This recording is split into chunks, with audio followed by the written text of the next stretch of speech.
అందరికీ నమస్తే అండి. గెలిస్తేనేమో ప్రజలు ఓట్లు వేశారు, ప్రజలకు మనం మంచి చేసాము, ప్రజల అభిమానం గెలుచుకున్నాము అని చెప్పుకోవడం. ఓడిపోతేనేమో ఈవీఎంలు మోసం చేశాయి, ఈవీఎంల వలన ఓడిపోయాము, ఈవీఎంలు వాళ్ళు ట్యాంపర్ చేశారు, హ్యాక్ చేశారని చెప్పుకోవడం. ఇది మన రాజకీయ పార్టీలకు అలవాటైపోయింది. దేశవ్యాప్తంగా అదే. మన రాష్ట్రంలో పర్టికులర్గా 2019లో టీడీపీ ఓడిపోయినప్పుడు మొదట ఈవీఎంలని బూచిగా చూపించారు. సేమ్ ఇప్పుడు 2024లో వైసీపీ ఓడిపోయిన తర్వాత కూడా ఈవీఎంలనే బూచిగా చూపిస్తున్నారు. ఈవీఎంల వల్లనే ఓడిపోయామంటున్నారు. సో ఇంకా యాక్చువల్లీ టీడీపీ వాళ్ళు 2019లో ఓడిపోయాక ఈవీఎంల మీద అనుమానాలు వ్యక్తం చేసి వదిలేశారు. అక్కడితో ఆ టాపిక్ వదిలేసి ఏదో సైలెంట్గా కొన్నాళ్ళు వాళ్ళ బాధలేవో వాళ్ళు పడ్డారు. కానీ వైసీపీ అలా వదిలే టైప్ కాదు. వీళ్ళు పట్టుకున్నది అబద్ధమని తెలిసినా, వీళ్ళు చేస్తున్నది ఫేక్ ప్రచారం అని తెలిసినా వదిలిపెట్టరు. అదే వైసీపీలో ఉన్న గొప్పతనం. మీరు జాగ్రత్తగా ఆలోచించండి. నేను మళ్ళీ రిపీట్ చేస్తున్నాను. 2019లో టీడీపీ ఓడిపోయాక ఈవీఎంల వల్లనే ఓడిపోయామని అనుమానాలు వ్యక్తం చేసినప్పటికీ దాన్ని విస్తృతంగా ప్రజల్లోకి తీసుకెళ్ళాల, విపరీతంగా ప్రచారం చేయలా, మార్కెటింగ్ చేయలా. అలా సాకు చెప్పి తప్పించుకున్నారు. ఎవరు? టీడీపీ సోషల్ మీడియా కొంతమంది. హయ్యర్ లెవెల్లో ఎవరు చెప్పలేదు. చంద్రబాబు గారు, లోకేష్ గారు అటువంటి వాళ్ళు ఎవరు చెప్పలేదు. సో 2024లో వైసీపీ ఓడిపోయాక మాత్రం అనేక స్థాయిల్లో ఈవీఎంల మీద అనుమానాలు వ్యక్తం చేస్తూనే ఉన్నారు. సాక్షిలో అప్పుడప్పుడు రాస్తూనే ఉన్నారు. సో తాజాగా ఇప్పుడేంటి, ఈవీఎంల మీద ఇంకా 99% ఛార్జింగ్ ఉంది. అసలు ఈవీఎంలు అంత ఛార్జింగ్ ఎందుకు ఉంటాయి? సో విజయనగరం పార్లమెంటు పరిధిలో కొన్ని బూతుల్లో ఓట్ల లెక్కింపు తేడా వచ్చింది. ఒంగోలు అసెంబ్లీ పరిధిలో ఒక 12 పోలింగ్ బూతుల్లో ఓట్ల లెక్కింపు తేడా వచ్చింది. కాబట్టి అసలు ఈవీఎంలు హ్యాక్ చేశారు, ట్యాంపర్ చేశారు, అందుకే టీడీపీ ఇంత భారీగా గెలిచిందనే వాదనను ఇప్పటికీ వైఎస్ఆర్ కాంగ్రెస్ పార్టీ బలంగా తీసుకెళ్తుంది. సో యాక్చువల్లీ ఈవీఎంలో ఏమైనా అనుమానాలు ఉంటే అక్కడ మళ్ళీ మళ్ళీ రీకౌంట్ చేయడానికి ఒక అవకాశం ఉంది, ఆప్షన్ ఉంది.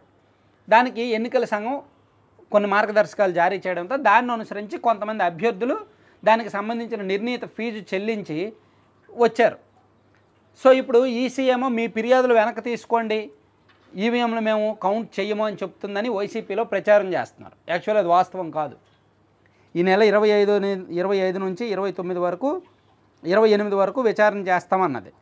సో ఈవీఎంల పనితీరు మీద ఏడీఆర్, విఎఫ్డి అనుమానాలు వ్యక్తం చేశాయి. పోలింగ్ శాతాల్లో భారీగా వ్యత్యాసాలు ఉన్నాయి.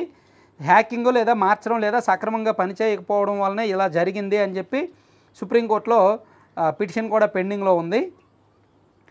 ఒంగోలు ఎమ్మెల్యే అభ్యర్థి బాలినేని శ్రీనివాసరెడ్డి గారు, అలాగే బొబ్బిలి ఎమ్మెల్యే అభ్యర్థి సంబంగి చినప్పలనాయుడు గారు, అలాగే విజయనగరం లోక్సభ స్థానం నుంచి బెల్లాని చంద్రశేఖర్ గారు, వీళ్ళందరూ కూడా ఫిర్యాదులు చేశారు.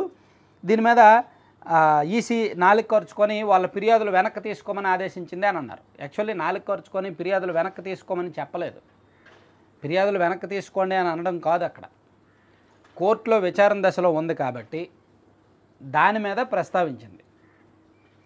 అక్కడ ఫిర్యాదులు వెనక్కి తీసుకోండి అని చెప్పి ఈసీ ఖచ్చితంగా వాళ్ళకి చెప్తే అభ్యర్థులు ఎందుకు ఊరుకుంటారు? ఇమీడియట్గా కోర్టుకు వెళ్తారు. అప్పుడు ఈసీ దొరికిపోయినట్టే కదా, ఇమీడియట్గా కోర్టుకు వెళ్ళిపోతారు కదా. ఇదిగో ఈసీ భయపడింది మేము ఇచ్చిన ఫిర్యాదుకి. అలా ఇది రాజ్యాంగబద్ధమైన దేశం అండి, ఇది ప్రజాస్వామ్యబద్ధమైన దేశం అండి.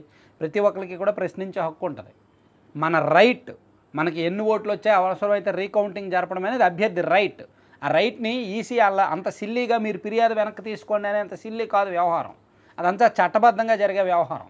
సో ఇమీడియట్గా వీళ్ళు కోర్టుకు కూడా వెళ్ళొచ్చు. ఉత్తిగా ఇలా ప్రచారం చేయరు నిజంగా అది జరిగితే.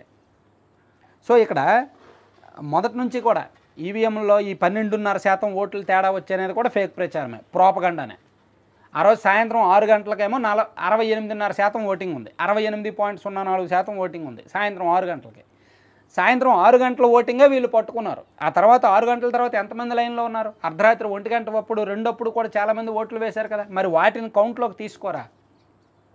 ఇప్పుడు ఏడీఆర్ చెప్తుందో లేదంటే ఇంకెవరో చెప్తున్నారంటే తెలియక చెప్తున్నారు. ఆంధ్రప్రదేశ్ రాజకీయాల్లో, ఆంధ్రప్రదేశ్ ఎన్నికల్లో ఎన్ని గంటల వరకు పోలింగ్ జరిగింది, ఎంత కసిగా పోలింగ్ జరిగింది, ఎక్కడెక్కడి నుంచి ఓట్లు వేయడానికి వచ్చారు, అమెరికా నుంచి, కెనడా నుంచి, రష్యా నుంచి, యూకే నుంచి కూడా ఓట్లు వేయడానికి వచ్చారు. ఢిల్లీ నుంచి, బెంగళూరు నుంచి, మైసూరు నుంచి, హైదరాబాద్ నుంచి కూడా సొంత డబ్బులు ఖర్చు పెట్టుకొని ఓటు వేయడానికి వచ్చారు, ఎంతోమంది వచ్చారు.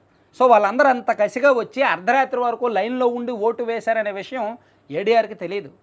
నేషనల్ మీడియా ఆ రోజు అంత హైలైట్ చేయలేదు. సో ఇప్పుడు ఈ ఫిర్యాదులు చేస్తున్న వాళ్ళకి తెలియదు. అందుకే వాళ్ళు ఏంటంటే సాయంత్రం 6 గంటలకు వచ్చిందే ఫైనలు, ఆ తర్వాత వచ్చిందంతా బోగస్ ఓట్లు అనే భ్రమలో ఉన్నారు. వాళ్ళకంటే తెలియదు, భ్రమలో ఉన్నారు. వీళ్ళకి తెలుసు కదా. రాష్ట్రంలో ఉన్న వైఎస్ఆర్ కాంగ్రెస్ పార్టీ వాళ్ళకి తెలుసు కదా, రాష్ట్రంలో ఉన్న వైసీపీ మీడియా వాళ్ళకి తెలుసు కదా, రాష్ట్రంలో ఉన్న వైసీపీ నాయకులకు తెలుసు కదా. అయినా సరే వాళ్ళు చేసిన అనుమానాలను, వాళ్ళు వ్యక్తం చేసిన అనుమానాలను వీళ్ళు ఎందుకు బలపరుస్తారు? సో వీళ్ళకి నిజం తెలిసినా బయటకు చెప్పరు. ఎందుకంటే ఓడిపోయారు కాబట్టి, వీళ్ళ పరువు పోద్ది కాబట్టి, నిజం ఒప్పుకోకూడదు కాబట్టి. సో నిజం ఒప్పుకోవడం ఎప్పుడూ అలవాట్లేదు, ఇలాంటివి ఇంకా ఉంటే రెచ్చిపోతారనమాట. సో ఈ 12.5% ఓట్లు ఎక్కువ పోలయ్యాయి అనేది ఒక ట్రాష్. సాయంత్రం 6 గంటలదే పట్టుకుంటారండి, ఆ తర్వాత ఎంత పోలింగ్ అయిందో అవసరం లేదండి. సో ఈవీఎంల మీద అనుమానాలు అయ్యే అవసరం లేదు. ఏ పార్టీ ఓడినా ఏ పార్టీ గెలిచినా నిజంగా ఈవీఎంలో ట్యాంపర్ చేయగలిగితే, హ్యాక్ చేయగలిగితే బీజేపీ ఎందుకండి 300 లోపు సీట్లు ఉంటుంది? వాళ్ళే 350, 360, 400 ఎంపీ సీట్లో పెట్టుకుంటారు కదా, వాళ్ళు ఎందుకు బొటాబొటీగా ఉంటారు?